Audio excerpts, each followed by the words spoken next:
Voilà, bonsoir à tous. Ce soir, notre deuxième partie, qui est encore une introduction, puisque je l'ai faite en deux parties, l'introduction. Cette fois-ci, on se rapproche de plus en plus de notre objectif, à savoir d'étudier mot à mot Genèse 1.1.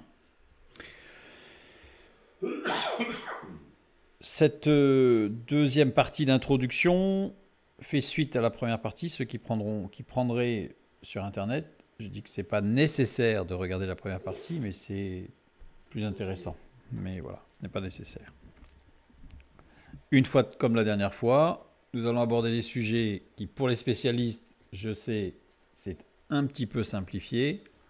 Pour les non-spécialistes, c'est parfois peut-être un petit peu compliqué, quoique ce soir, pas trop. Enfin, j'ai essayé de faire vraiment simple. Donc voilà, surtout sur certaines parties, pour les spécialistes, je tiens à leur dire tout de suite que je sais que j'ai simplifié, mais ça permet de rendre accessible et on y comprend la pensée et l'idée.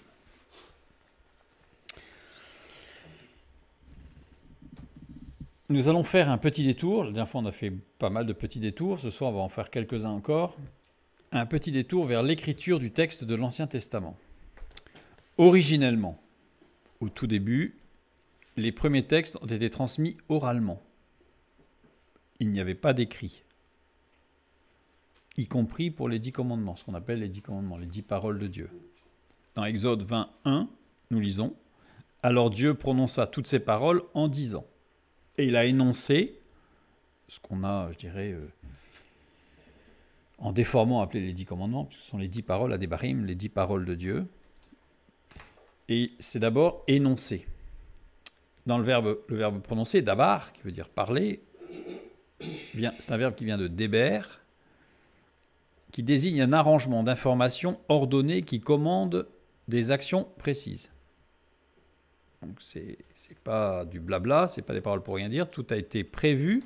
Et le fait dabar, quand Dieu parle dabar, et les paroles de Dieu c'est dabar, ça veut dire que tout est parfaitement agencé et ordonné. Et il est conjugué au radical piel. Radical piel, ça veut dire dans le moindre détail. Ça, on l'a vu la dernière fois. Dans le moindre détail, tout est agencé, organisé. Et au mode imparfait, ça veut dire que ça a été répété. Alors, comme on est dans un texte prononcé, oralement, dit, et que c'est au mode imparfait, ça veut dire que ça a été répété plusieurs fois. Donc Dieu a répété plusieurs fois à Moïse pour, on va dire, lui permettre certainement de retenir. Ça n'a pas été dit une fois et après, il fallait se rappeler. Ça a été répété, on ne sait pas combien de fois. En tout cas, ça a été répété suffisamment de fois pour que Moïse puisse le retenir. La parole de Dieu a été adaptée à l'auditeur. L'action donc est répétée. Et le texte insiste, puisqu'il nous dit « Alors Dieu prononça ou dit, d'abord, toutes ces paroles en disant ». Qui est une sorte de répétition, sauf que le deuxième verbe c'est « amar », on l'a déjà vu, « dire », « annoncer ». Dans sa structure, on a une racine biconsonantique « mem reish » à la fin, tout ce qui s'étend par une impulsion, et la première lettre, Aleph, qui symbolise Dieu. Donc en fait, Amar, c'est une sorte de mise en résonance par Dieu. C'est Dieu qui donne une impulsion qui s'étend. Donc l'image de la résonance, en fait, correspond. C'est-à-dire que si on met quelque chose en résonance, eh bien ça s'étend. Ça s'étend. Le verbe Amar est intéressant aussi dans le sens où il implique des modulations, des rythmes, des phrasés. C'est-à-dire qu'à partir du moment où on met en résonance, où on a le principe de l'impulsion, ça veut dire qu'on a de la rythmique, surtout si c'est répété, on va avoir des impulsions. Alors ça peut être une rythmique régulière, comme une fréquence par exemple, mais on a l'idée de modulation, de rythme et de phrasé.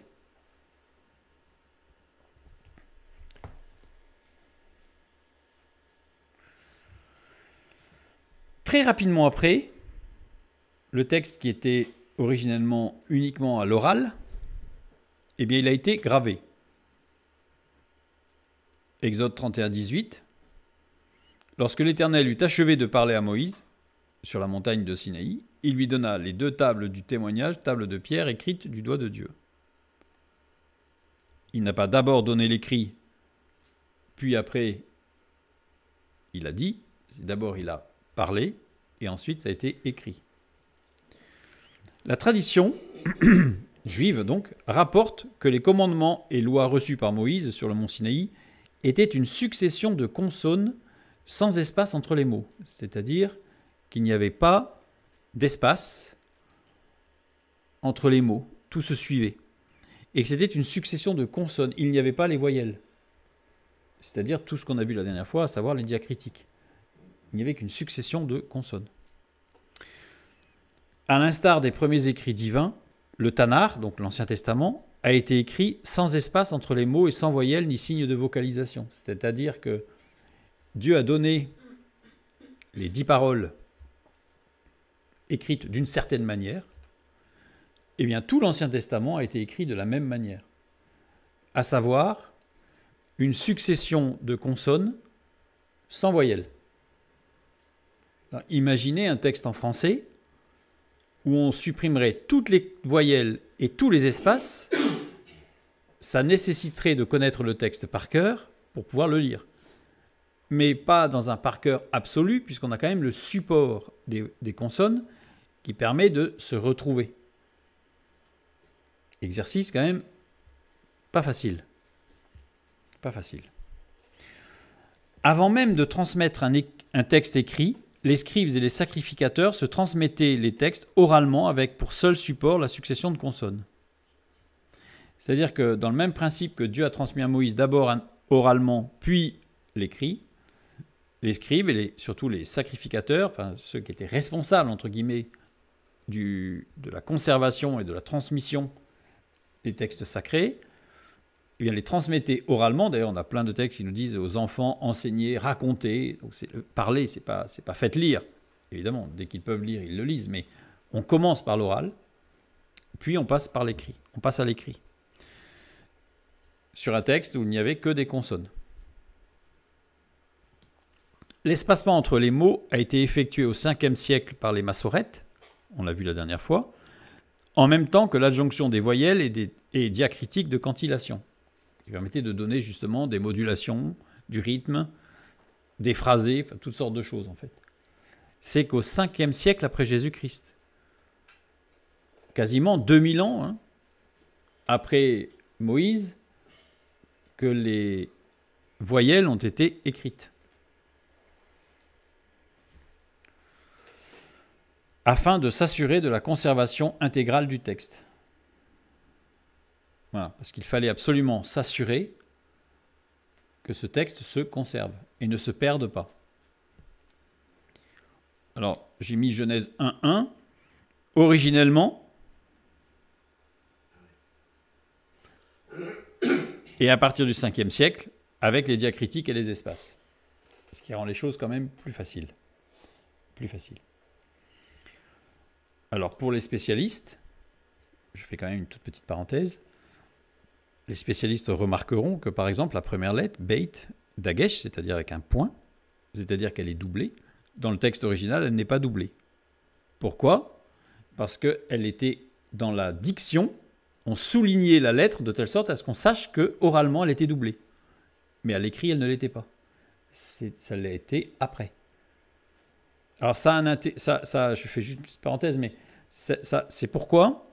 C'est parce que la structure numérique de construction du texte, par exemple le fait que le premier verset comporte 28 lettres, un multiple de 7, et qu'on puisse découper en parties de 7, que les 3 mots principaux sont des multiples de 7 en nombre de lettres, en fait, tout ça, ça se construit de façon extraordinaire, on en parlera un tout petit peu la prochaine fois, dans une toute petite introduction avant de commencer.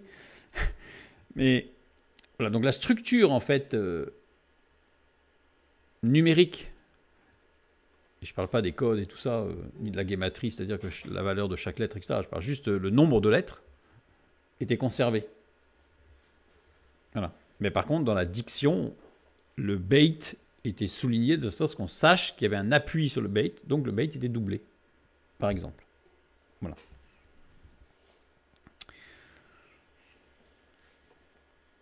Petite annexe, qui va être assez long, mais c'est très important parce qu'on va y voir la main de Dieu et c'est quelque chose d'extraordinaire, je trouve. Et en plus, on a rarement l'occasion d'aborder ce point-là tout particulièrement, donc là, c'est l'occasion ce soir. Pourquoi les massorètes ont-ils effectué ce travail à cette époque? On a vu que les gens du livre respectaient le livre à un point qu'ils n'osaient même pas lire en suivant, en posant leurs doigts. Ils avaient un yad, c'est-à-dire une main coulée pour suivre, pour ne pas toucher le texte, de peur de le modifier, de le salir, etc. Or, là, tout d'un coup, on vient plus que poser le doigt dessus, puisqu'on y vient complètement le restructurer. On ne le change pas, mais on le restructure. En tout cas, dans sa forme graphique, dans son écriture. Pourquoi ont-ils osé, entre guillemets, faire ça? C'est une question qui est importante et qui, je dirais même, va être fondamentale, puisque nous, on s'appuie sur ce texte-là et non pas sur quelque chose qui serait plus ancien dans notre lecture. Alors, évolution du christianisme durant les premiers siècles. On va le faire très rapidement, parce qu'il y a des points qui vont être fondamentaux. Christianisme initial, les apôtres, la première église. Et puis, en 325, concile de Nicée, il y a une rupture dans la continuité. Il y avait déjà, évidemment, avant, mais il y a une grosse rupture en 325 au concile de Nicée avec, d'un côté, les Ariens, de l'autre côté, les Nicéens. Alors, les Ariens, la pensée de l'arianisme affirme que si Dieu est divin, son Fils, lui, est d'abord humain, puis un humain disposant d'une part de divinité, et qu'il retrouvera sa divinité par la suite. Donc c'est quelque chose d'un peu particulier, qu'on appelle l'arianisme. Doctrine issue de Arius, théologien et ascète chrétien, dont le ministère se déroula à Alexandrie, en Égypte. Le fait que le Fils de Dieu soit un humain disposant d'une part de divinité, c'est la doctrine fondamentale de la religion égyptienne. On comprend, Arius vivait en Égypte, était imprégné de la culture religieuse égyptienne et il a introduit cette culture religieuse égyptienne dans sa lecture, dans sa conception du christianisme naissant. Voilà. Les Nicéens désignent ceux qui, au concile de Nicée, ont adopté le symbole de Nicée qui affirme la consubstantialité du Père et du Fils en s'opposant à l'arianisme, c'est-à-dire que le Fils de Dieu est Dieu. Voilà. Aboutira à des migrations de population au IVe et Ve siècle dans l'Empire romain, c'est-à-dire que cette scission, ce concile de Nicée va faire que c'est le bassin méditerranéen qui va se trouver, je dirais, sociologiquement, au niveau des populations, ça va se séparer, avec une répartition des Ariens à l'ouest et des Nicéens à l'est. Petit à petit. Voilà. Sur 200 ans à peu près, on va avoir le bassin méditerranéen qui va se scinder en deux. Voilà. Donc à l'ouest, les Ariens, à l'est, les Nicéens. Les Wisigoths, qui s'installèrent en Aquitaine dès 418, étaient ariens, de même que les Burgondes, implantés en Sapodia, en 443, et que les Vandales, qui, quand ils prirent Carthage en 439. Les Wisigoths convertirent à leur tour les Suèves autour des années 460, lors de leur domination en Hispanie et en Gaule. Pourquoi il y a eu des conflits, mais il y a des conflits que souvent on ne présente, entre guillemets, que sous le format des vandales, donc vandalisme, ou conquête, ou nécessité de nourriture.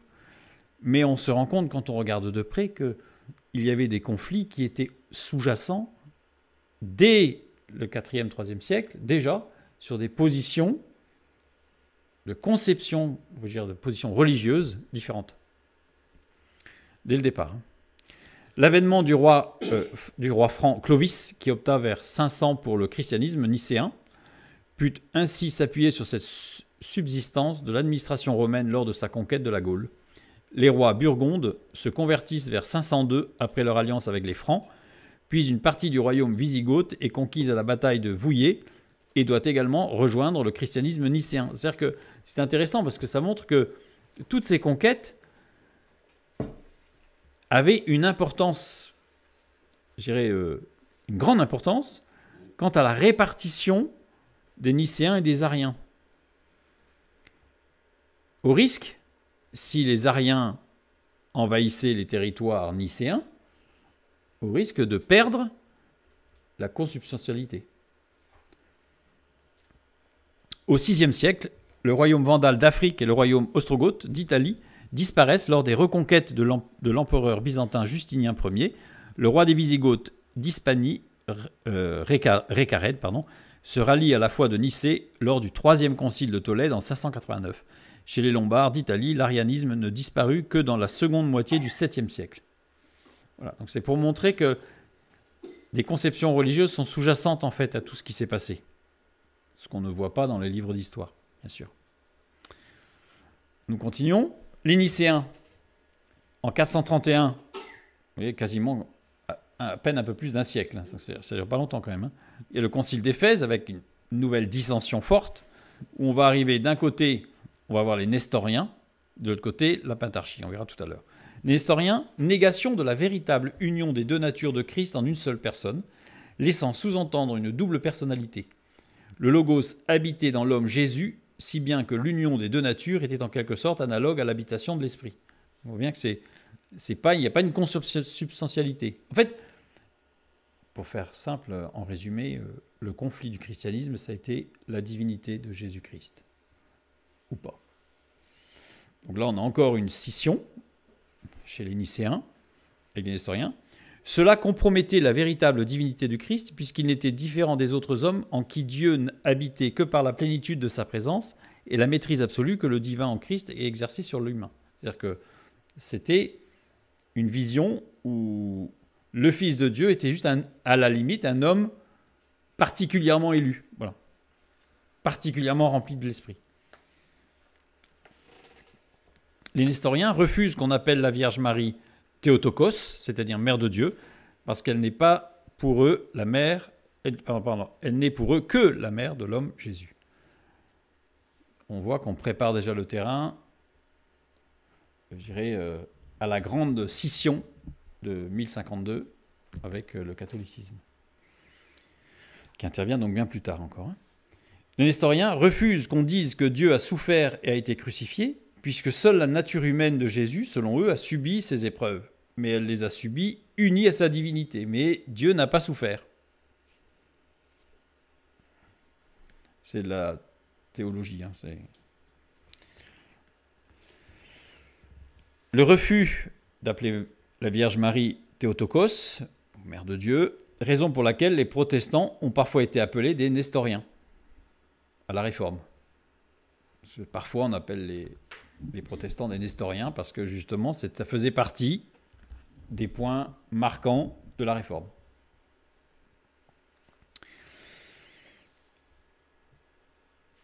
On a à cette époque-là, chez les Nestoriens, pour justifier non plus la Trinité, mais autre chose, on intègre la notion de triade dans l'Église. Triade, 3 personnes distinctes, mais étroitement liées, en opposition à la Trinité, qui est une seule essence, qu'on appelle en grec ousia, Dieu, se révélant en 3 hypostases, c'est-à-dire en 3 personnes. Alors vous allez me dire, c'est des nuances. Ce ne sont pas des nuances. Ce sont des choses fondamentales, mais ce n'est pas le sujet de ce soir. Je vais juste montrer ce qui se passe. Vous allez voir pourquoi par rapport à l'écriture des Massorètes. On a un clash ici, avec la Pentarchie, justement, comme je disais. Grosse scission, la Pentarchie et le monophysite. C'est en 451 au concile de Chalcédoine. Alors les monophysites affirment que le Fils n'a qu'une seule nature et qu'elle est divine, cette dernière ayant absorbé sa nature humaine. Donc, alors eux, c'est l'inverse. Eux, c'est de dire le Fils de Dieu, il n'est que divin et sa nature humaine a complètement disparu. Base fondamentale de tous les mythes fondateurs païens. Là, il n'y a pas que l'Égypte. Là, tous les mythes fondateurs sont là-dessus. Un humain qui est transcendé et qui devient Dieu. On a en 1054, j'ai dit 1052 tout à l'heure, mais c'est 1054, à la fin de la Pentarchie, on a ce qu'on appelle le grand schisme, avec d'un côté les catholiques et de l'autre les orthodoxes, qui vont se séparer. Voilà. De 1431 à 1441, on a Philoloque, purgatoire, inquisition, infaillibilité du pape, célibat des prêtres. Tout ça, ça apparaît en 1431, entre 1431 et 1441. Avant, ça n'existait pas. Constantin, c'est en 300. Donc, c'est-à-dire que c'est arrivé très, très tardivement, hein, toute cette, on va dire, cette théologie, ces doctrines catholiques sont apparues au XVe siècle. Au XVIe siècle, une dissension forte avec la réforme protestante, qui vont donner les anabaptistes ménonites, puis les luthériens, puis les calvinistes presbytériens, puis les baptistes, puis les unitariens, puis les restaurationnistes, et encore les pentecôtistes, pour enfin les méthodistes. Enfin, voilà. Donc on a une succession de dissensions qui sont en général à ce niveau-là, qui ne sont plus ce qu'on appelle, on va en parler un tout petit peu tout à l'heure, sur l'orthodoxie, c'est-à-dire sur la doxa, sur la doctrine, où là ils sont tous d'accord, c'est le salut par grâce, en Jésus-Christ, enfin voilà. Mais les différences se situent plus, pas exclusivement, sur ce qu'on appelle l'orthopraxie, c'est-à-dire la façon de pratiquer, la façon d'exprimer, de vivre sa foi. Voilà. Je reviens sur les nestoriens qui refusent qu'on dise que Dieu a souffert et a été crucifié. C'est une théologie acceptable, j'ai mis entre guillemets, parce que quand même, il faut faire un effort pour l'accepter, mais acceptable en tant qu'elle ne touche pas à Dieu dans son essence et qu'elle se positionne davantage en idolâtrie qu'en concurrence au judaïsme. C'est acceptable pour les juifs. Pour les juifs, c'est une doctrine. Dieu n'a pas souffert. Le Fils de Dieu n'est pas vraiment Dieu. Donc on ne touche pas à l'unité de Dieu. Donc pour les Juifs, c'est entre guillemets une bizarrerie, mais ça reste fréquentable. Par contre, affirmer que le Fils n'a qu'une seule nature et qu'elle est divine, ça c'est une théologie totalement inacceptable pour les Juifs, en tant qu'elle touche à Dieu dans son essence et qu'elle se positionne en concurrence au monothéisme judaïque, parce que là c'est plus la même chose.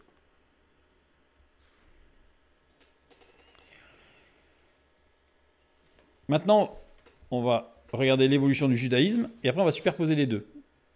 Et d'un seul coup, on va comprendre pourquoi les massorètes au 5e siècle ont mis les voyelles et les diacritiques. Évolution du judaïsme. L'évolution est beaucoup plus simple.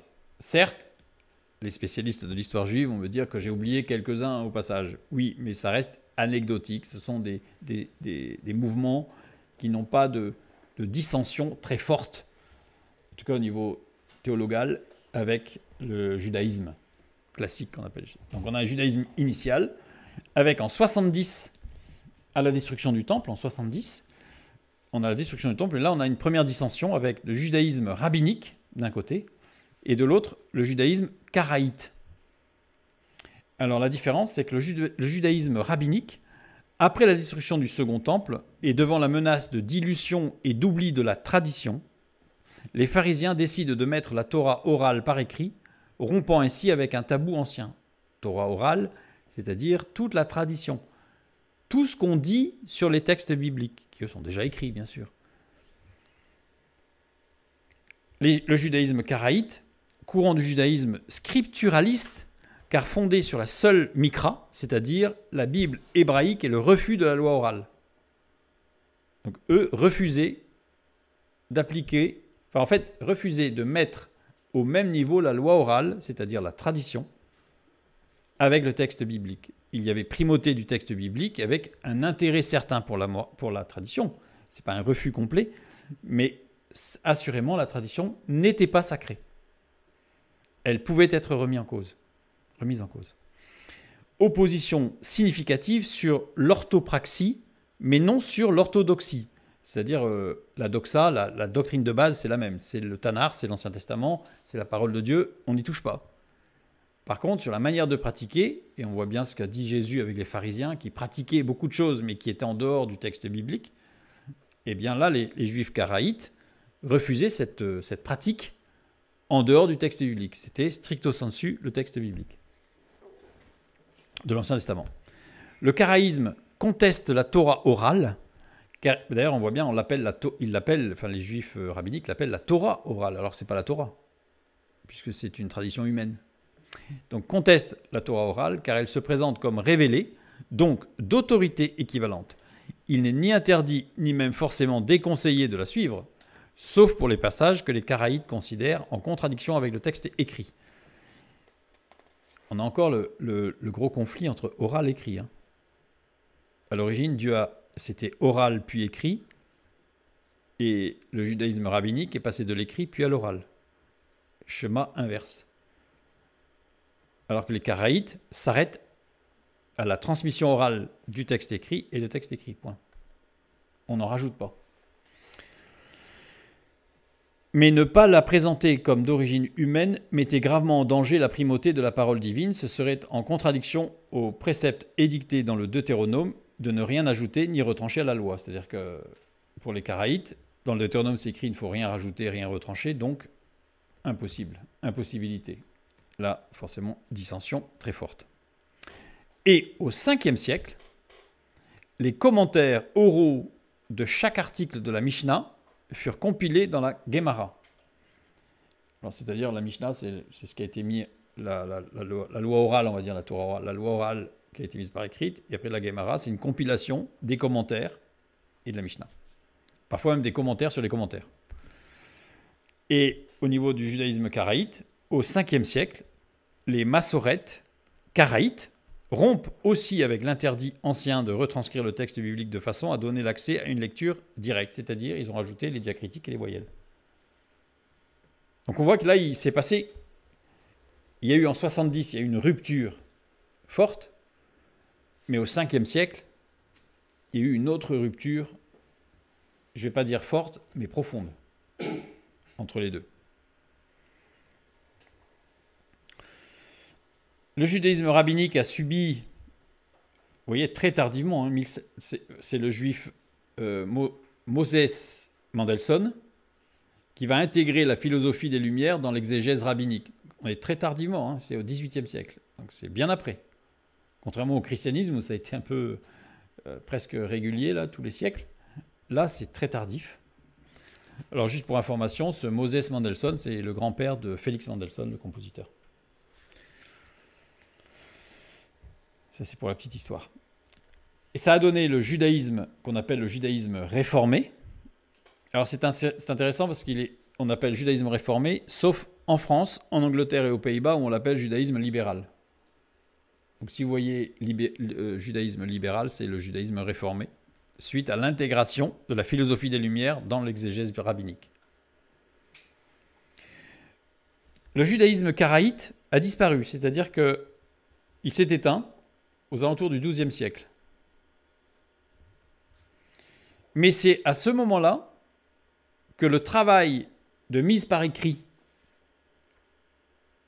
et de vérification, parce que c'est un travail extrêmement minutieux, qui était en permanence remis en cause, c'est-à-dire qu'il est vérifié, il fallait toujours que tout soit vérifié. Donc on a une reprise du travail des massorètes par les Nagdanim, on en a parlé la dernière fois, qui ont repris. Mais les Nagdanim n'étaient pas karaïtes, ils étaient rabbiniques. Et c'est là qu'on voit les ajouts des commentaires de correction qu'on appelle les kérés ou les kétives. Vous savez, on en a déjà parlé, c'est-à-dire en marge du texte. C'est-à-dire que parfois, ils considéraient que le texte il devait y avoir une erreur, puisqu'il fallait le lire d'une autre manière, essentiellement pour que ça corresponde à la tradition orale. C'est là qu'on a les origines des kérés et des kétives. Enfin, le kétiv, c'est le texte original, donc plutôt des kérés, l'origine des kérés, qui étaient en marge. Par contre, ils ne se sont jamais permis de modifier le texte original. Ils le mettaient en marge en disant qu'ils considéraient que. Et les juifs rabbiniques suivaient toujours le kéré. Kéré qui a toujours été suivi par les traducteurs bibliques. Et c'est le travail de Sénachdanim et les Juifs qui ont continué le judaïsme rabbinique, qui ont refusé l'intégration de la philosophie des Lumières dans l'exégèse rabbinique, ce qui a donné ce qu'on appelle le judaïsme orthodoxe.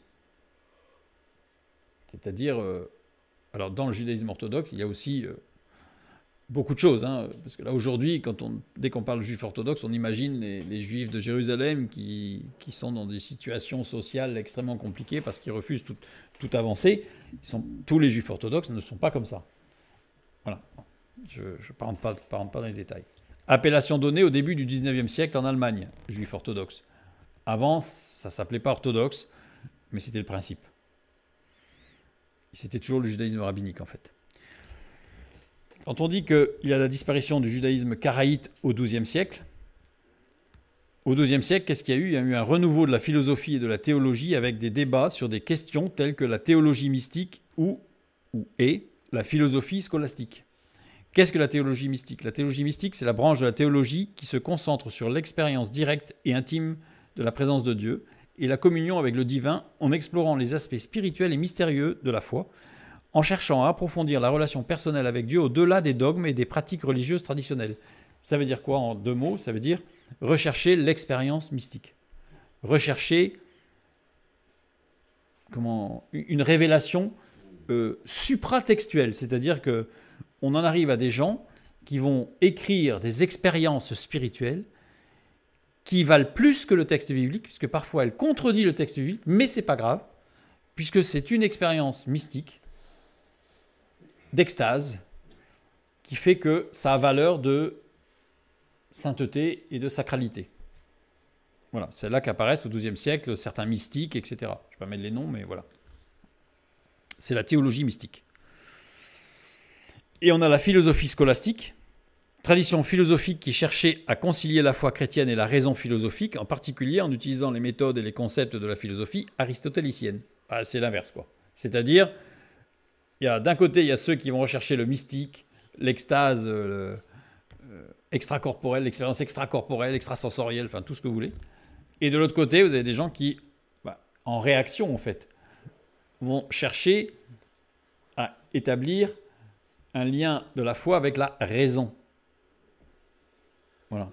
Il y en a qui cherchent à aller dans les hautes sphères spirituelles, et il y en a d'autres qui veulent absolument s'ancrer sur la terre. Peut-être parfois un peu trop même. Mais voilà, c'est les deux extrêmes.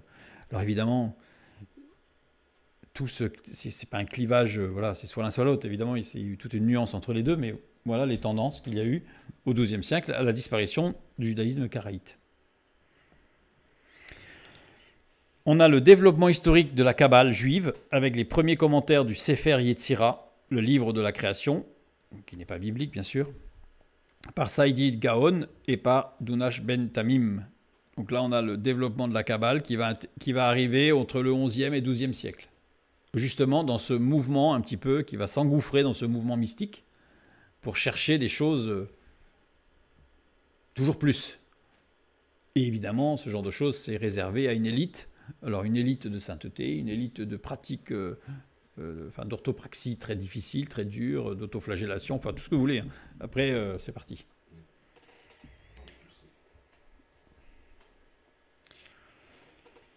On va garder en mémoire pour l'instant juste la partie du judaïsme karaïte, puisque c'est là que nous on regarde ce qui se passait au 5e siècle par rapport au texte biblique. Dieu a veillé à ce que sa parole demeure telle qu'elle fut révélée.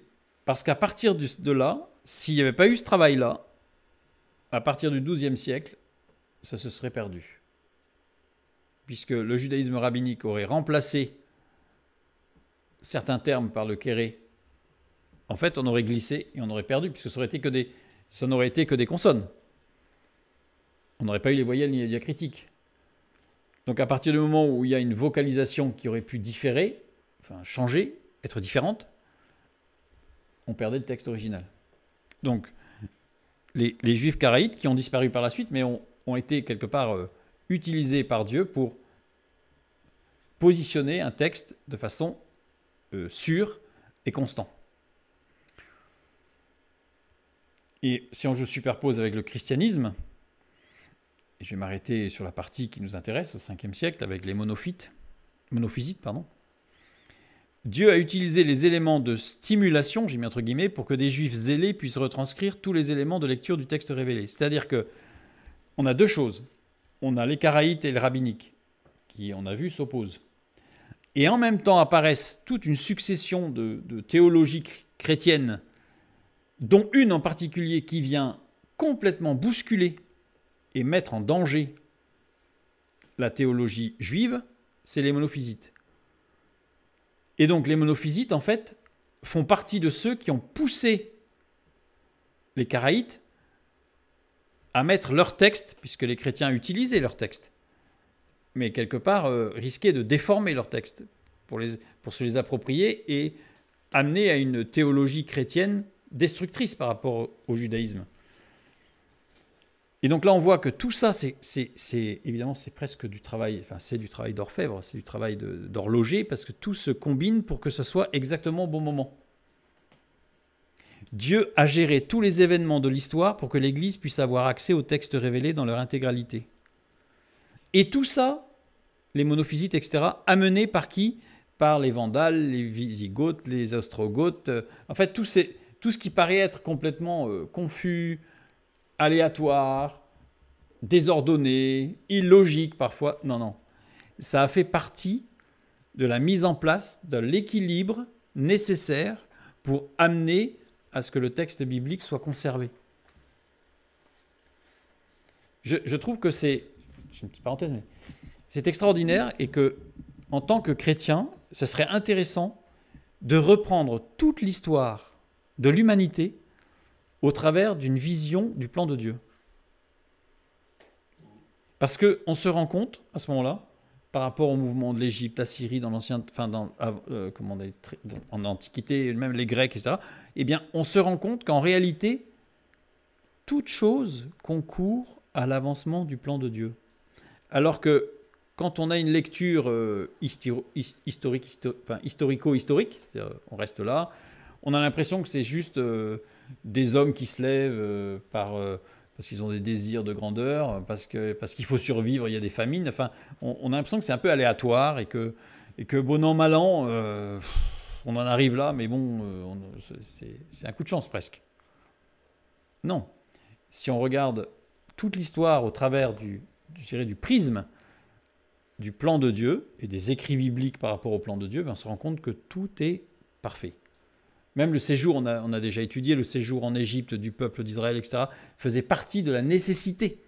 Le séjour de Joseph en Égypte, c'était nécessaire. Enfin, tout était nécessaire et extrêmement précis pour que ça corresponde exactement à l'évolution de toute chose, pour que toute chose concourt au bien du plan de Dieu, donc de ceux qui aiment Dieu. Et là en particulier, parce que dans cette période, ça paraît flou, mais en réalité, ça ne l'est pas, quand on prend le prisme de la parole et du plan de Dieu. Et donc Dieu a tout fait avant que d'autres événements qui auraient rendu cela impossible ne se produisent. En fait, il a tout préparé, puisqu'après le XIIe siècle, il n'y a plus de karaïtes, certes, mais il a suscité les karaïtes pour qu'on ait le texte, parce qu'après, il y avait le siècle des Lumières allait arriver, un peu plus tard, avec une préparation par d'autres choses. Voilà, je vais donner quelques exemples rapidement, mais on a la diffusion en Orient et en Occident de la Vulgate, à partir de 300, 325, 350, c'est les premières traductions en latin de la Bible. Donc on a une diffusion de la Vulgate en Orient et en Occident. On a vu la dernière fois qu'en 500, on a l'assassinat du juif Priscus qui va engendrer une persécution des juifs, avec énormément de juifs qui vont se convertir au christianisme en raison de la persécution.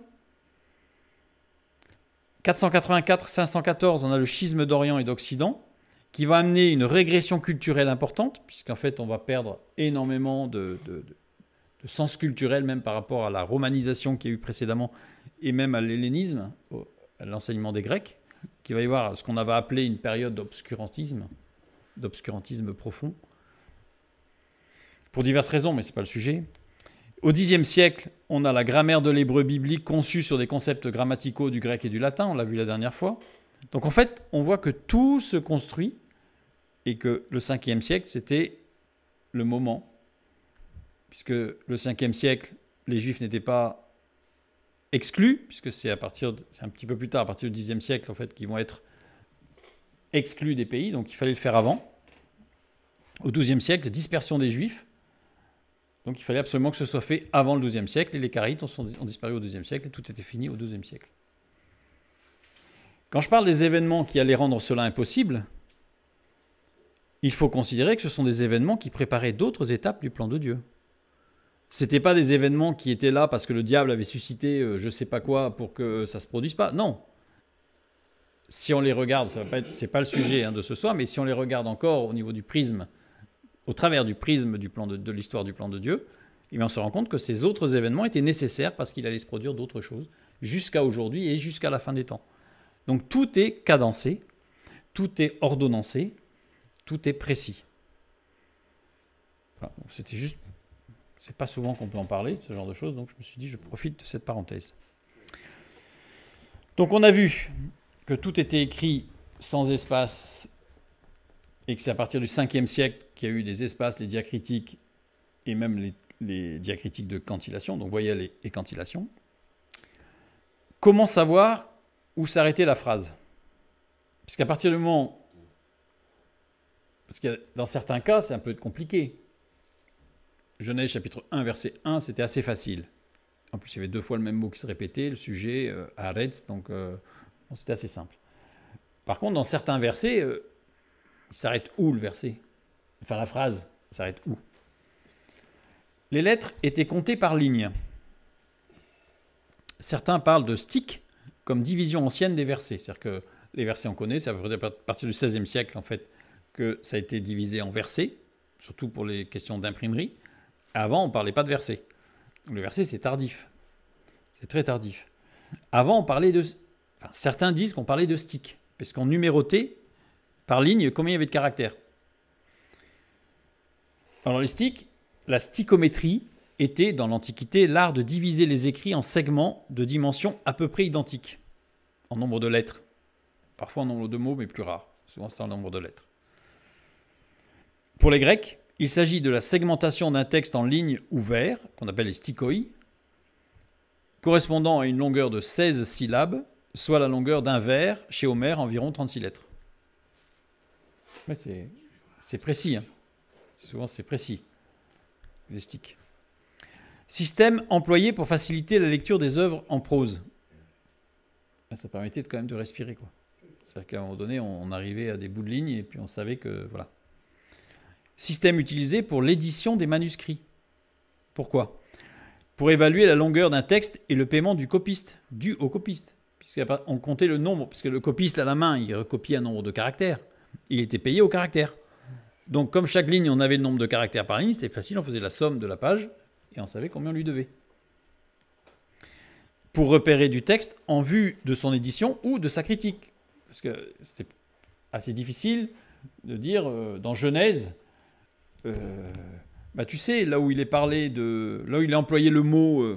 non. Donc là, on pouvait dire au caractère ou au mot numéro tant. Donc ça, c'était les sticks. Mais le nombre de lettres n'était pas régulier. Dans le texte biblique, on n'a pas... C'est pas tout... Dans certains psaumes, on a... Dans certains psaumes, on a... C'est poétique, donc on a une structure qui fait qu'on a des nombres de lettres respectés. Donc on pourrait dans ce cas-là parler de stick, mais dans les autres textes, on n'a pas de ce genre de choses. Il ne pouvait s'agir de stick ou de stikoi. Remarque, Jérôme appliqua une autre forme de découpage qu'il appela percola et comata au texte de la Vulgate. C'est-à-dire que le texte de la Vulgate lui-même était numéroté. Puisqu'on était avant le XVIe siècle à la Vulgate. Donc quand il y avait des copies, il fallait payer le copiste. Donc même en latin, c'est pas qu'en hébreu, on comptait le nombre de lettres. Et comme ça, on pouvait savoir combien de lettres il y avait par ligne. Et Jérôme, justement, n'a pas utilisé les sticks, mais il utilisait autre chose, qu'il a appelé le percola et le comata. Alors Jérôme, c'est 347-420, vous voyez, c'est très ancien. Qu'est-ce qu'il a fait? En fait, Jérôme, il a pris en compte la tradition juive. Il a pris en compte la grammaire et la syntaxe. C'était un érudit. il a pris en compte la clarté et l'intelligibilité. Il fallait que ça ait du sens. Découpage qui n'a pas été conservé par les traducteurs ultérieurs. C'est-à-dire qu'en fait, on a considéré que son découpage n'était pas intéressant. Donc il a été perdu. Enfin, il a été perdu, on a des manuscrits, mais il n'a pas été conservé dans les éditions. Certains parlent de stick comme division ancienne des versets. C'est dangereux ça. Pourquoi? Parce que les théologiens et traducteurs ont considéré et considèrent les indications chiffrées portées sur les manuscrits comme des sticks pour déterminer l'origine et la date du texte, l'éventualité de manque et de glose. C'est-à-dire que comme ils considèrent que ce sont des sticks, ceux devaient être réguliers, et comme ce n'était pas régulier, ça veut dire qu'il y a des erreurs. Alors que le texte au départ n'était pas régulier, et que les numérotations, ce n'étaient pas des sticks. Du coup, pour retomber sur le pied de dire c'est des sticks, il fallait corriger pour qu'on ait les mêmes valeurs. Vous voyez, c'est le piège. Glose, commentaire linguistique ajouté dans les marges ou entre les lignes d'un texte ou d'un livre pour expliquer un mot étranger ou dialectal ou un terme rare. Un apax par exemple. Et on ne considérait plus sa structure lexicale comme on l'a vu la dernière fois, ni sémantique, mais plutôt le fait que ça ne correspondait pas au stick, au stickoi, donc il fallait changer. Certains considèrent le texte biblique comme une reprise de mythes mésopotamiens ou assyriens. Ça, c'est ceux qui comptent les sticks. Ben oui, puisque sinon, puisqu'il fallait que ce soit comme dans les mythes assyriens, mésopotamiens, il fallait que ce soit des stickoi, c'est-à-dire que c'était de la poésie, c'était des vers. Mais comme le texte hébreu, il n'est pas cohérent avec des vers, ben, il y a une erreur. Voilà. Et une fois qu'on a corrigé l'erreur, on dit ah, voyez-vous, ça ressemble au mythe. Ah oui, enfin, c'est un peu un raisonnement circulaire. Certains considèrent le texte biblique, donc par rapport à la datation, le texte biblique comme une compilation tardive. On va nous dire que en fait, c'est une compilation qui a été faite sous le roi Osias, parce que voilà, la structure ne permet pas de dire que voilà, et c'est parti. Tout ça à partir d'une lecture de cette numérotation en stick. On dit qu'il y a des manques. Certains considèrent le texte biblique comme une compilation tardive, en disant qu'il y a des manques. Voilà. Et la glose, certains ont ajouté des termes pour justifier une unité de sens spécifique.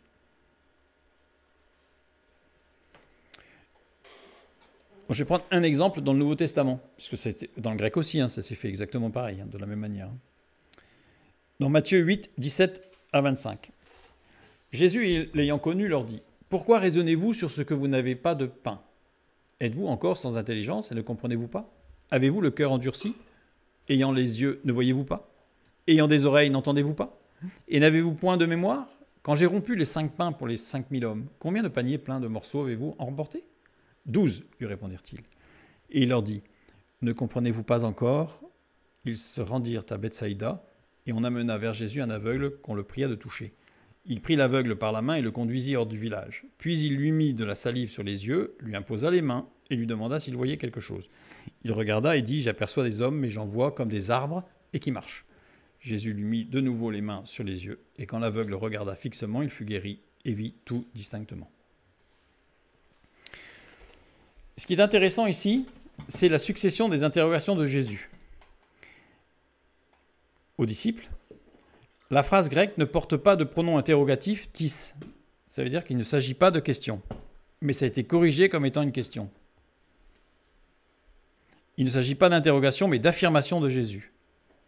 Vous êtes encore sans intelligence et vous ne comprenez pas. Vous avez le cœur endurci, vous ne voyez pas malgré le fait que vous ayez des yeux, etc. Ce sont des affirmations et non pas des questions. Jésus décrit un état de fait qui n'est pas un reproche d'ailleurs. Ce n'est pas sur le ton du reproche en grec. C'est juste un état. Vous en êtes arrivé là. Jésus décrit où ils en sont arrivés dans leur marche vers la compréhension. Ce n'est pas du tout la même chose. D'ailleurs, le verbe endurcir ici, poro, qui est littéralement, ça veut dire engourdi. Pas du tout la même chose. Traiter de quelqu'un d'endurci ou d'engourdi, c'est pas pareil. On sent que endurci, c'est péjoratif, c'est accusateur un peu. Alors que engourdi, c'est plutôt rempli d'attention en disant tu es engourdi, il faut que tu te réchauffes parce que tu as froid et ça va aller mieux. Désigne quelque chose en train de se réveiller. Voilà, quelque part, c'était même un encouragement, Jésus. Puisqu'il disait, vous êtes en train là. Vous êtes sur la bonne voie, continuez. Vous voyez la différence? Juste par l'ajout de tis en grec. Les manuscrits récents ont ajouté le mot éti pour l'unité de sens et pour l'estique. Décrit et éti décrit une situation actuelle découlant d'une situation passée. Vous êtes endurci et en rajoutant éti, ça veut dire à cause de ce que vous aviez fait avant. Alors que Jésus ne dit pas ça.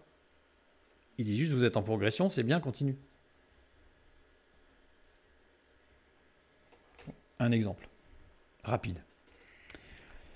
La tradition juive rapporte une information particulière concernant le livre de la Genèse.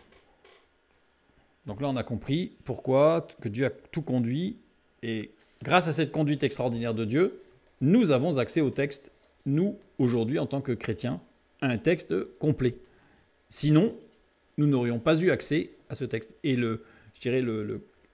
les enfants de Dieu, le christianisme, n'aurait pas eu accès au texte de l'Ancien Testament. Ça aurait été très, très compliqué. Alors là, nous avons un texte complet, et c'est ce texte complet qui va nous permettre de faire une étude mot à mot de Genèse 1.1.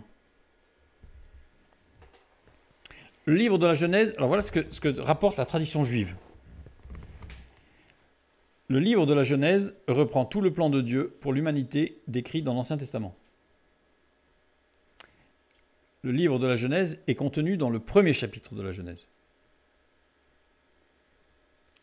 Le premier chapitre de la Genèse est contenu dans le premier verset du chapitre.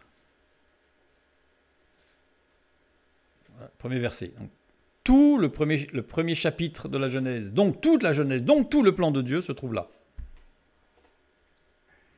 Le premier verset du premier chapitre de la Genèse est contenu dans son premier mot, Bereshit. La première lettre de ce verset le contient tout entier. Beit. C'est ce que nous allons voir. C'est ce que nous allons voir les prochaines fois. Les exégètes juifs étudient les textes depuis des siècles pour y trouver le message intrinsèque. Pour trouver ce message, pour trouver ce plan de Dieu, pour trouver ce message extraordinaire condensé à un point divin. Attention, quand je parle de message intrinsèque, je ne parle pas de code secret. Je vais faire très rapidement, je vais vous montrer très rapidement que ce qu'on appelle les codes secrets avec les sauts de ligne et tout ça, vous savez, et les sauts de lettres et tout là, ce n'est pas bon, ce n'est pas possible. Enfin plutôt, ce n'est pas une révélation de Dieu. Ça ne va pas être très long, puisque je ne vais pas détailler. Ceux qui le souhaitent en mathématiques peuvent le détailler sans aucun problème. Petit calcul rapide. Si je prends une grille de n lettres sur m lettres, c'est-à-dire, par exemple, là j'ai pris une grille de 5 sur 4, j'ai 5 lettres, donc je prends des lettres, hein, d'accord, au hasard, j'ai pris des lettres au hasard. Voilà. Je prends une grille comme ça. En considérant que l'on peut avoir des lettres identiques et que les mots peuvent se lire horizontalement, verticalement et en oblique. Vous voyez? Là, on sent que je vais faire des statistiques. Je suis en train de poser mes règles. Je peux obtenir n fois m mots de 2 lettres. Je vais obtenir n au carré multiplié par m au carré mots de 3 lettres. Et ainsi de suite. N cube, m cube pour 4 lettres. N4, m4 pour les mots de 5 lettres. Dans ma grille. Soit un total de nm plus n2, m2 plus n3, m3 plus n4, m4 mots de 2 à 5 lettres. Dans ma grille. Bien. Il y a plus de 400 000 lettres dans l'Ancien Testament. C'est beaucoup. Hein. Si je prends une grille évolutive maintenant, c'est un petit peu... Bon, on essaie d'être précis, et encore j'ai simplifié. On dit, je prends une grille, c'est-à-dire que la première grille que j'ai, c'est une seule ligne qui fait 400 000 lettres, et une seule... En hauteur, il n'y en a qu'une, c'est une seule ligne. Donc n égale 400 000, m égale 1. Et puis après, je vais mettre sur deux lignes. Donc je vais couper ma grande ligne de 400 000, je la coupe en deux. J'ai 200 000 sur la première ligne et 200 000 sur la deuxième. Je continue ma liste. Et puis je vais faire sur trois lignes. Et puis ainsi de suite jusqu'à ce que j'ai plus qu'une ligne, mais 400 000 lettres en vertical. Vous voyez ce que je veux dire? Voilà, je fais une grille évolutive. Et maintenant, je calcule dans chacune des grilles ce que je peux avoir en nombre de mots de 2, 3, 4, 5 lettres. Principe pris par ceux qui utilisent ce qu'on appelle les codes ELS, c'est Equidistant Letter Sequence. Bon, c'est ce qu'on appelle les codes ELS. Bon, voilà. Ils utilisent en fait ce principe-là, de dire, voilà, on a des grilles, et on obtient des grilles qu'on fait de n lettres sur m lettres, et puis et on construit, et on cherche. Je peux obtenir 400 000 mots de 2 lettres. Je peux obtenir, il va falloir que je regarde, 320 milliards de mots de 3 lettres. Alors, mots de 3 lettres, c'est pas forcément cohérent, hein, mais une succession, c'est des combinaisons. C'est-à-dire que ce mot-là, peut-être qu'il ne veut rien dire, mais j'ai un certain nombre de combinaisons possibles. Je peux obtenir 64 billiards de mots de 4 lettres, et je peux obtenir 102,4 trilliards de mots de 5 lettres. Bon, ça fait beaucoup. Ça fait beaucoup. Selon certaines estimations, le français compte plus de 100 000 mots dans son lexique de base. Quand je parle de lexique de base, c'est-à-dire je ne parle pas des déclinaisons, je ne parle pas des conjugaisons, je ne parle pas des accords, etc. Je parle de mots de base. 100 000. Statistiquement, je vais trouver environ, alors il faut 102,4 billiards de mots correctement orthographiés. Dans le texte biblique, alors on imagine que c'est en français, hein, que ce sont des lettres françaises, les 400 000, pour montrer, parce que je n'ai pas pris l'hébreu. Imaginons que le texte biblique, on remplace chaque lettre hébraïque par une lettre en latine, et on refait nos grilles. Eh bien, statistiquement, je vais trouver 102,4 billiards de mots correctement orthographiés, c'est-à-dire des choses qui veulent dire quelque chose. Des mots qui veulent dire quelque chose. Tous ceux qui ne veulent rien dire, je les ai enlevés. Mais statistiquement, c'est ce que je vais trouver. Et je n'ai pas fait le calcul avec des matrices coniques évolutives. C'est-à-dire qu'en plus, ceux qui font des calculs sur les ELS considèrent que je peux imaginer que ma page, elle est plate, je peux la rouler et considérer qu'en plus j'ai un rouleau, et je peux la rouler sur un cône avec des angles différents, c'est-à-dire que les lignes vont s'entrecroiser. Où là, le nombre de combinaisons, il est multiplié par 10 puissance beaucoup. Donc ça veut dire quoi? Ça veut dire que statistiquement, on peut tout trouver dans la Bible. C'est-à-dire que statistiquement, ça veut juste prendre du temps. Mais si je cherche, par exemple, je ne sais pas moi, partage biblique samedi soir, théonopsie, je vais le trouver. Parce qu'on a un tel, comment on va dire, un tel potentiel, une telle quantité d'informations disponibles qu'on va le trouver. On va le trouver. C'est inévitable.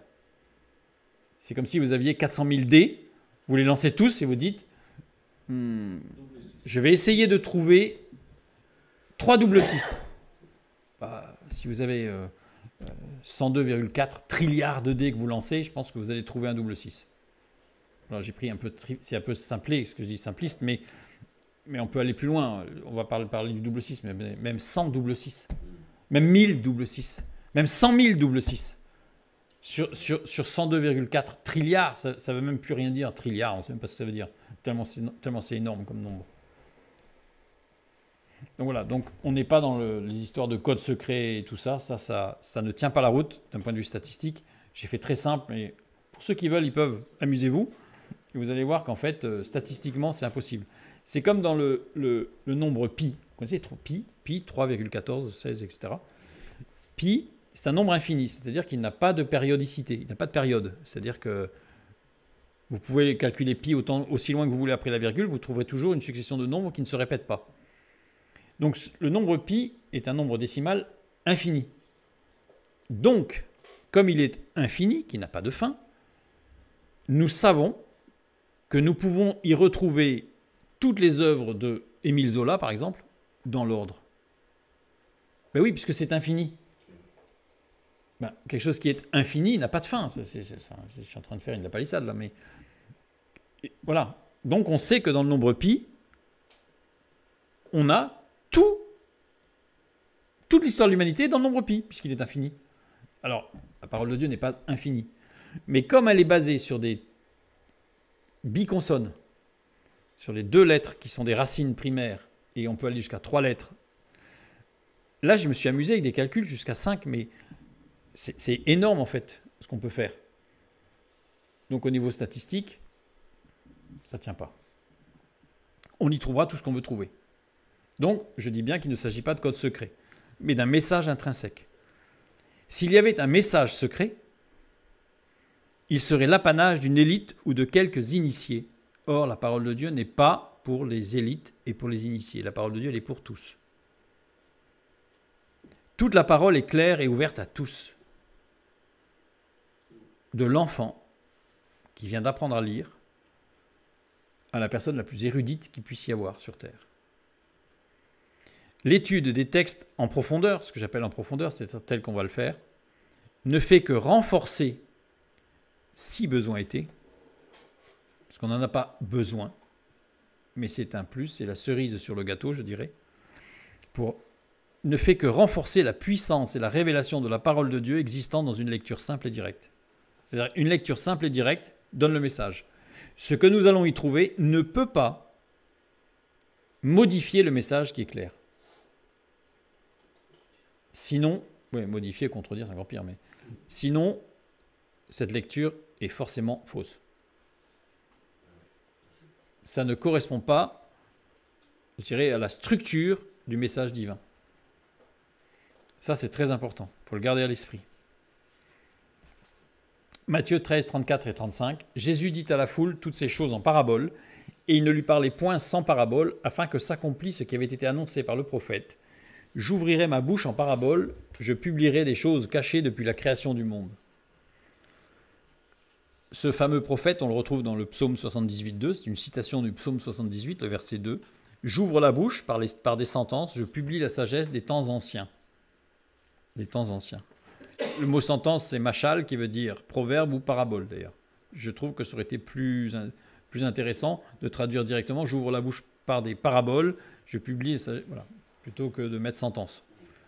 Comme ça, le rapport avec la parole de Jésus serait beaucoup plus forte. Plus fort, le rapport. L'étude de chacun des mots constituant les premiers versets de la Genèse sous différents points de vue permet d'entrevoir et d'apercevoir tout le plan de Dieu, notre Père et le Créateur de toutes choses, qu'il a établi, donc notre Dieu, depuis la fondation du monde. C'est juste, on va voir ô combien Dieu est précis dès le début. Et ce n'est pas du rattrapage l'histoire, c'est de la précision divine. En fait, c'est le Fils de Dieu qui est venu nous révéler ce qui a été établi depuis la fondation du monde. C'est Jésus qui dit lui-même qu'il est venu, il a accompli cette parole, j'ouvrirai ma bouche en parabole, je publierai des choses cachées depuis la création du monde. C'est Jésus qui nous révèle. Et c'est pour ça que depuis des siècles, les Juifs rabbiniques épluchent ces textes pour essayer de trouver, mais si on n'a pas la clé qui est Jésus-Christ, eh bien en fait, cette lecture est totalement inaccessible. Parce que le texte biblique le dit lui-même que la clé, c'est le Fils de Dieu. Celui qui accomplira cette parole du psaume 78 et qui l'a accomplie dans Matthieu 13. C'est au travers de l'œuvre de Jésus-Christ que nous pourrons voir ce plan divin merveilleux. L'étude biblique par une lecture non linéaire. Là, je vais parler un tout petit peu de maintenant la méthode qu'on va adopter. En plus de la lecture par les racines, on va voir un petit peu comment on va travailler. Mais j'appelle ça une lecture non pas linéaire, mais linéale. Alors, j'aime beaucoup ce mot linéal, même s'il est, je dirais, au niveau du lexique, pas tout à fait adapté, parce que linéal, en fait, peut se lire de deux manières. Soit c'est une police de caractère qui est sans fioriture, sans bourrelet, qui est très droite, c'est ce qu'on appelle, pour ceux qui connaissent un peu au niveau informatique, le sans shérif, c'est-à-dire quelque chose de très droit, très, très structuré, mais sans fioriture, donc c'est propre. Mais il y a un autre sens aussi, c'est linéal, c'est tout ce qui est lié à une ligne ancestrale, à une ligne d'affinité. Et donc par extrapolation, en fait, une ligne thématique. Donc on peut lire la Bible d'une façon linéaire, mais nous on va la lire d'une façon plutôt thématique. Je vais vous expliquer un tout petit peu. Imaginons un temple qui serait construit comme un palais. Un temple, parce que souvent un temple c'est petit, mais là on va imaginer un temple qui soit immense, comme un palais avec une multitude de pièces, formé d'une multitude de pièces qui se succèdent, décoré de tableaux accrochés au mur dans chaque pièce. Imaginons sous chaque tableau une porte qui renvoie à une autre pièce avec le même tableau. Donc là, on est dans une dimensionnalité qui n'est pas possible matériellement. On a un château, on rentre par le hall d'entrée, on a une porte qui nous donne accès à une pièce, on a plusieurs portes, et on rentre dans cette pièce, et il y a des tableaux, et sous chaque tableau, on a une porte qui nous renvoie à une autre pièce qui est quelque part dans le château où il y a encore ce tableau. Donc c'est quelque chose, évidemment, qui dépasse les trois dimensions. C'est une image que je donne. Le temple, ou le palais que nous allons visiter, c'est la Bible. C'est la parole de Dieu complète. Les pièces, ce sont les versets, ou les unités de sens. Parce que parfois, on ne peut pas s'arrêter à un verset, ou on ne peut pas prendre un verset complet, puisque les unités de sens sont multiples. Et les tableaux, ce sont les mots. Donc voilà, c'est l'image. Hein. On a la Bible qui est une sorte de palais. Chaque verset, c'est comme une pièce dans laquelle on rentre. Et chaque mot, c'est comme un tableau extraordinaire qui va décrire quelque chose. Et la porte nous donne accès à une autre pièce, donc à d'autres versets. Nous pouvons visiter le temple rempli de la présence divine, de deux manières. En passant d'une pièce à l'autre linéairement. Une sorte de visite guidée classique, c'est-à-dire on a les pièces qui sont de 1 à 3000, ce que vous voulez, et puis on fait la pièce 1, la pièce 2, la pièce 3, puis oh, c'est beau, c'est merveilleux, et puis on se promène. Bon. C'est possible. Lecture linéaire de la Bible de Genèse 1:1 à Apocalypse 22:21. Voilà. On part du début, on va jusqu'à la fin. Alors après, cette lecture linéaire peut se faire chronologique ou pas, mais peu importe, mais c'est une lecture linéaire. On prend un morceau et on va jusqu'au bout. On peut, par contre, visiter ce château, ou ce temple, ce palais, en passant par les portes sous les tableaux après les avoir observés. Une sorte de visite guidée individualisée et personnelle. C'est-à-dire qu'on rentre dans la première pièce, et là il y a un tableau. Oh, il est super beau ce tableau, il est merveilleux. Et on a une porte dessous qui nous renvoie vers une autre pièce où il y a déjà ce tableau. Donc, ce serait intéressant d'aller voir l'autre pièce, parce qu'il va y avoir d'autres tableaux qui vont être en correspondance avec celui-là. Donc, on va passer par cette porte, qui n'est pas une porte dérobée, mais un peu plus petite. On se faufile, et on arrive quelque part ailleurs dans le château. Et on va passer ainsi de suite. C'est ce que j'appelle une lecture linéale de la Bible. C'est-à-dire, elle n'est pas linéaire, mais elle n'est pas non plus complètement désordonnée. On ne fait pas des lectures au hasard. Voilà. Donc, j'appelle la lecture linéale, toujours de Genèse 1:1 à Apocalypse 22:22. On n'en sort pas. On ne se retrouve pas dans une Torah orale ou dans le livre de je ne sais pas quoi. On reste dans la parole de Dieu. La lecture linéaire est indispensable pour la vie spirituelle de chacun. C'est-à-dire que cette lecture de A jusqu'à Z est indispensable. Celle-là, elle est négociable. C'est-à-dire qu'elle est indispensable. La lecture linéale, elle est profitable pour la vie spirituelle de chacun. On va prendre un exemple. Lecture linéaire de la Bible, cet exemple-là, il est assez rapide. Je prends Genèse 1:1, au commencement, Dieu créa les cieux et la terre. Puis je lis la suite. Genèse 1:2. La terre était informe et vide, il y avait des ténèbres à la surface de l'abîme, et l'Esprit de Dieu se mouvait au-dessus des eaux. Et je continue. Le verset 3. Dieu dit que la lumière soit, et la lumière fut. Et je continue. Le verset 4, etc., etc., etc. Vous voyez ? Voilà. Bon, ça, je suis. Ça, c'est la lecture classique, linéaire, indispensable. Et puis, on a une lecture linéale de la Bible. Alors là, je vais donner un petit exemple. Genèse 1.1. Au commencement, Dieu créa les cieux et la terre. Et je regarde au commencement. Et au commencement me renvoie vers Jean 1.1, qui dit « Au commencement était la parole, et la parole était avec Dieu, et la parole était Dieu. » Puis le deuxième mot de Genèse 1.1, c'est Dieu. Ah tiens, mais Dieu, mais je l'ai vu aussi dans le tableau de Jean 1.1, puisqu'on parle de Dieu aussi dans Jean 1.1. Donc je reviens à Jean 1.1. Puis dans Jean 1.1, j'ai le mot la parole, du coup, qui m'interpelle, qui me renvoie vers Jean 1.14. Et la parole a été faite chair, et elle a habité parmi nous pleine de grâce et de vérité. Et nous avons contemplé sa gloire, une gloire comme la gloire du Fils unique venu du Père. Je reviens sur Genèse 1.1, mais j'aurais pu continuer, c'est ce qu'on va faire tout à l'heure, dans quelques secondes. Créa. Créer, tiens, créa, ça me renvoie vers 1 Corinthiens 8.6.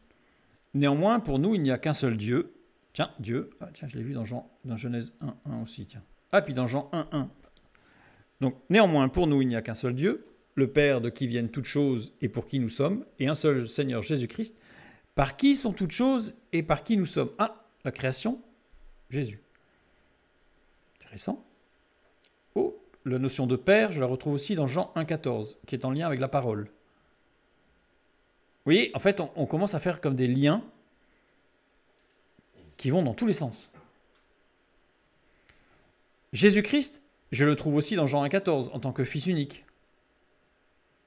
Puis je continue, les cieux et la terre me renvoie vers 2 Pierre 3.7, par exemple. Tandis que par la même parole, les cieux et la terre d'à présent sont gardés et réservés pour le feu, pour le jour du jugement et de la ruine des hommes impies. Tiens, les cieux et la terre, je les retrouve dans Genèse 1.1, au commencement de la création, mais je les trouve aussi pour la fin de l'histoire. Et puis, dans ce 2 Pierre 3.7, qu'est-ce que je trouve? La parole. La parole que je trouvais dans Jean 1.1, que je trouvais dans Jean 1.14, qui était en lien direct avec le commencement et la création. Cette parole me renvoie vers Éphésiens 6.17. Prenez aussi le casque du salut et l'épée de l'esprit, qui est la parole de Dieu. Tiens. Mais l'épée de l'esprit me renvoie vers Hébreux 4.12. Car la parole de Dieu est vivante et efficace, plus tranchante qu'une épée. L'épée. Vous voyez? Voilà. C'est un exemple. Et on part un peu dans tous les sens. Mais j'ai donné cet exemple pour montrer que quand on fait ça, il faut être un peu structuré, hein, parce que ça part vraiment dans tous les sens. Donc c'est pour ça que c'est linéal, c'est-à-dire qu'on n'est pas désordonné, on va se cantonner à un thème, parce que sinon, c'est pas possible. Donc ça, c'est ce qu'on appelle l'étude biblique. Ici, si on commence à faire ça, on va se rendre compte que, en fait, tout est extrêmement lié. On essaye de nous faire croire que la parole de Dieu, c'est une sorte de patchwork, de juxtaposition de textes qui parlent de choses qui se complètent bien, c'est super, mais non, mais quand on regarde ça, on se rend compte que, vous voyez, Genèse 1.1, Jean 1.1, on dit la notion de commencement, la parole, mais Dieu qu'on retrouve aussi dans Genèse 1.1, la création dans 1 Corinthiens. Et en fait, et là, on tisse des liens dans toute la parole de Dieu, et tout va devenir beaucoup plus solide. Mais pour pouvoir le faire, il faut aussi une lecture linéaire préalable. Linéaire. Parce qu'il faut connaître un peu ce palais, parce que sinon on se perd. Et on ne va pas se perdre dans le palais. Donc on va garder le plan de lecture, le plan de visite linéaire, Genèse 1.1, Apocalypse 22. Et ensuite, on peut dedans, entre guillemets, s'amuser. Et découvrir des choses extraordinaires. C'est ce que nous allons faire à partir de la semaine prochaine. Je terminerai par 2 Timothée 3.16 et 17. Toute écriture est inspirée de Dieu, est utile pour enseigner, pour convaincre, pour corriger, pour instruire dans la justice, afin que l'homme de Dieu soit accompli et propre à toute bonne œuvre. Ça, c'est fondamental, ce qu'on vient de voir, pour la compréhension de nos lectures prochaines sur les premiers mots de la Bible. Ça va être une lecture exégétique, une lecture lexicale et sémantique, mais aussi linéale de la Bible. Psaume 78.2. J'ouvre la bouche par des sentences, par des paraboles. Je publie la sagesse des temps anciens. C'est Jésus.